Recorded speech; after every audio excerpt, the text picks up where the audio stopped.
Guys आज chicken pakora बनाने लगी थी मैंने तो कहा आपसे रेसिपी शेयर करूं। ये 3 पाव मैंने चिकन ले लिया है। इसमें नमक डालना है, सूखा धनिया ज़ीरा डालना है, दालचीनी डालनी है, दादा मिर्च डालनी है, दूसरी मिर्च पिसी हुई डालनी है, गरम मसाला डालना है और सूखा धनिया डालना है। ऑयल का चम्मच भी डलेगा, रंग कलर के लिए सिर्फ ज़्यादा रंग डलेगा।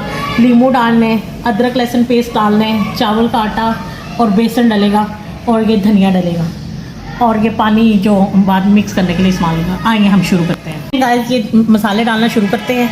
ये दादर मिर्च डालनी है, ये साइड पे करते जाएंगे। ये पिसी हुई लाल मिर्च डालनी है, इसे भी साइड पे करते जाएंगे। गरम मसाला भर के 1 चम्मच डालना है, सूखा धनिया भर के डालना है, सूखा धनिया ज़्यादा डालना है। ये सूखा धनिया साबुत और ज़ीरा जो पिसा हुआ हमने खड़ा खड़ा पिछली रेसिपी में बताया था वो डालना है, इससे फ्लेवर बहुत अच्छा आता है। नमक हस्बे जायका कम या ज़्यादा मिर्च और नमक आप कर सकते हैं। ऑयल डालना है और नींबू 2 चम्मच डालने हैं और ये धनिया। इसको आप अच्छी तरह से मिक्स कर लें, इसको अच्छी तरह से एक दफ़ा मिक्स कर लें। फिर ये देखिए अच्छी तरह से मिक्स हो गया। अब आप इसमें अदरक लहसुन का पेस्ट डाल दें। 2 चम्मच भर कर 3 भर कर ये चावलों का आटा डालना है, इससे बहुत क्रिस्पी होता है और मज़ा आता है। क्रिस्पी से ये चिकन हो जाता है। ये डाल लिया हमने। अब हम इसमें 4 चम्मच भर कर बेसन डालेंगे। 1 2 3 और ये देखिए 4 भर कर डालना है। अब इसमें हम थोड़ा सा पानी डाल के इसे आपस में मिक्स कर लेंगे। पानी ज़्यादा नहीं डालना, बस आपने ऐसे ही मिक्स करना है। ये देखिए नमक मिर्च आप अपनी मर्ज़ी का रख लें, जितना टेस्ट आप लेते हैं। इसको करके हम 2 घंटे के लिए, ये देखें ऐसे टाइप पे ये अच्छी तरह हो गया। ये अब करके तो 2 घंटे के लिए हम इसको मैरिनेट होने के लिए रखेंगे। उसके बाद मैं आपको इसको फ्राई करके दिखाऊंगी। बचे हुए हैं, ये जो बाकी बचे हुए हैं इसमें डालेंगे।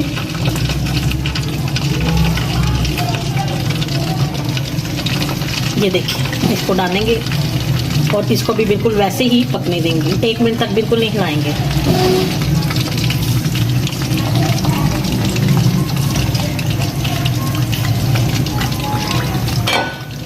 1 मिनट तक बिल्कुल नहीं हिलाएंगे।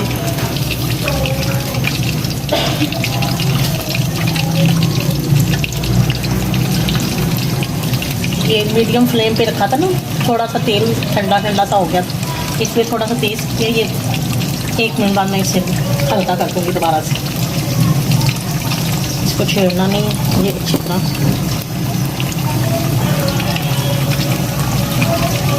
एक मिनट से होने देना ताकि ये बेसन अच्छी तरह अभी नहीं।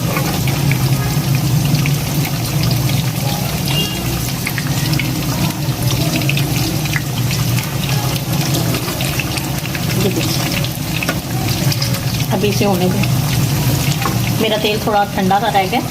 आप ये याद रखिएगा कि डालने से पहले एक दफ़ा तेज़ चूल्हा दोबारा कर लीजिएगा।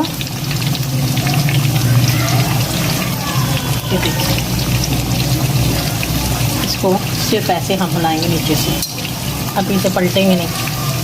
अब इसे हम 5 मिनट के लिए रख देंगे। 5 मिनट बाद हम इसकी साइड चेंज करेंगे। ये देखें नाज़रीन, ये देखें कितने लाल और क्रिस्पी से हो गए हैं। और इसका कलर देखें, इसका शेड कितना प्यारा सा आ रहा है। देख रहे हैं कितना खूबसूरत शेड है ये। अब हम इसे डिश आउट करेंगे और अगला पराठा चढ़ा देंगे।